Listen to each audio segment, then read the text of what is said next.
Unasema ninasema naogopa. Sinya kukufa kwa Yesu. Soko. Hello. Wewe mwangalia kimya. Msikie. Mwanamke hakamete la papa haupiti. Nisema hivi na kanisa. Usiache Yesu kupita. Amen. Usiache Yesu apite. Hakikisha mbeba Yesu. Yesu anakusa nafasi. Amen papa. So nafasi moja mwambie sema Yesu, mwambie Yesu, uniruhusu nikufuate. Mtu mmoja, uniruhusu nikufuate. Yesu asema hapana, mbweha. Ndege, hawana chicha wala vyo. Hamna nafasi ya kukalia. Na bwana nafasi ya kukalia. Ni mwana wa Adamu, ana nafasi. Hata mwambie hivi mbweha.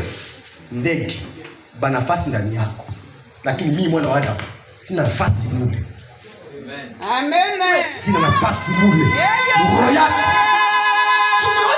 Bali Yesu aikale na anaweka maneno ya kwa kama conflict. Utakufa na utakufa mapema. Acha Yesu nafasi aikale roho yako. Tosha watu akili yako. Tosha watu. Toa watu.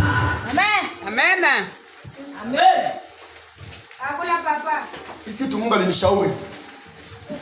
Mungu aliniambia nikawa niuliza juu makuta liibiwa.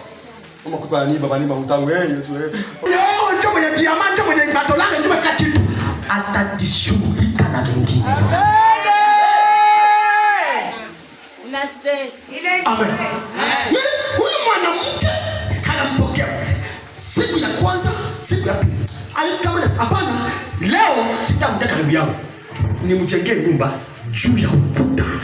Kule haiko mwenzetu. Huyu yako mtumishi wako